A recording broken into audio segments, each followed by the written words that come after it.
4.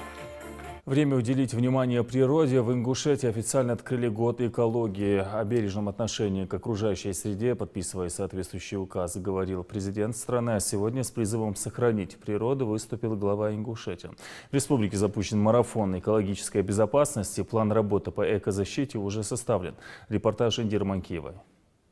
Ингушетия – одно из редких мест на планете, где сохранилась первозданная чистая природа и удивительное разнообразие флоры и фауны. Подписывая указ об оглашении 2017 годом экологии, Владимир Путин отметил, что разговор об экологических проблемах сегодня нужно вести в наступательном ключе. И эта идея носит очень простую, но важную цель – призвать власти и общественность к улучшению состояния экологической безопасности всей страны. И глава Ингушетии Юнусбек Евгуров сегодня отметил, что каждый должен начать с себя. Здесь очень жестко надо работать. Очень жестко. Почему? Потому что это будущее. Мы показываем, говоря про экологию, горную часть. Да, там более-менее спокойно.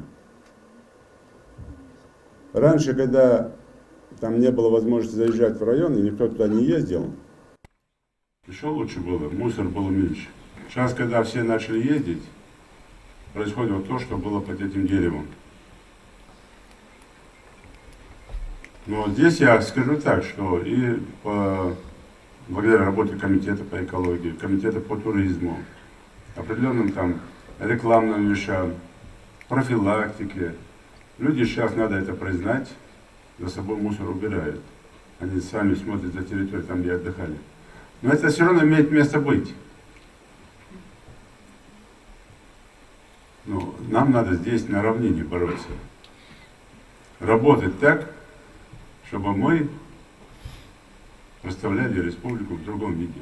В региональном комитете по экологии и природным ресурсам делается большой упор на воспитание молодежи именно в плане правильного обращения с природой. Создана специальная команда молодых экоэкспертов. Задача этих ребят – призвать и остальных к соблюдению экологических законов, научить ценить и беречь природу. Вот и сегодня они снова призывают не становиться врагами окружающей среды, а наоборот стать ее друзьями.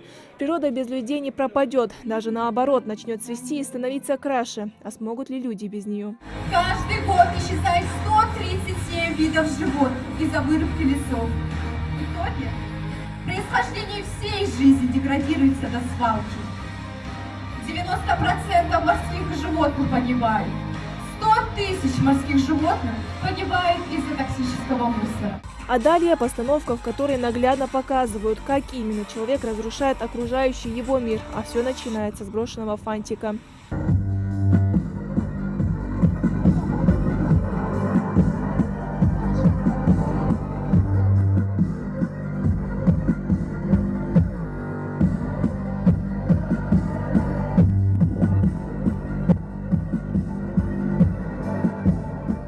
Председатель Комэкологии Магомед Бабхоев лично вручил ребятам подарки и благодарственные грамоты за их заботу о природе. Выразил надежду, что в дальнейшем их патриотизм и любовь к окружающей среде будут только расти, и со временем ряды молодых экологов будут пополняться. Надеюсь, и в дальнейшем вы будете также рядом с нами вести ежедневную работу по улучшению нашей экологической составляющей республики.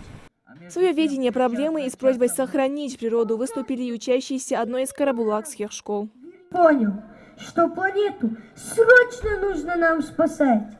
Я боюсь, что очень-очень скоро опустеет Родина. Ну а также Бабхоев рассказал гостям о работе, проделанной за прошедший год, и поделился планами на 2017. План года экологии наш разбит по направлениям. Это и создание и запуск системы по обращению с отходами. Это и экологическая реабилитация водных объектов, это экологическое просвещение, лесовосстановительные работы, мероприятия по охране объектов животного мира. На торжественной церемонии открытия года экологии присутствовали и гости из других регионов Кавказа. Например, Набиулла Карачаев, министр экологии и природных ресурсов Дагестана. Он, в свою очередь, отмечает, что во всех регионах Кавказа одна из основных проблем – это несанкционированные мусорные свалки, и год экологии нужно начать именно с их устранения. Поставили перед собой задачу там, построить 4 полигона, несколько заводов, там, построить санкционированные свалки. И в этом направлении вот, мы в 2017 году будем очень усиленно вести работу. Я думаю, это проблема не только Ингушетии и Дагестана, это проблема всей Российской Федерации. Потому что практически вся территория России завалена несанкционированными свалками. Поэтому я думаю, что по всей Российской Федерации эта работа будет вестись. Одним из самых ярких проектов года экологии станет обустройство 25 родников и посадка 25 тысяч саженцев деревьев. Мы совместно с Комитетом по экологии Республики Ингушетия приступаем к реализации масштабного проекта экологического по озеленению в Республике Ингушетия под названием «Сады поколений». Символическое название, мы ее назвали «Тихлин Бейшим Ижар», основной целью которой является посадка плодовых деревьев, организация садово-парковых территорий, укрепление берегов рек во всех населенных пунктах Республики Ингушетия. Нужно отметить, что предварительную работу, подготовительную на вот эту вот работу нами начата уже. Год экологии – это возможность обратить внимание на охрану окружающей среды, проводить различные мероприятия, вовлекая в них всех заинтересованных жителей республики, тем самым воспитать в них бережное отношение к природе, чувство ответственности и донести, что для будущих поколений экологию необходимо сохранить сегодня. Индира Манкива, Рахман Цуров, Тимур Карахоев, Новости 24.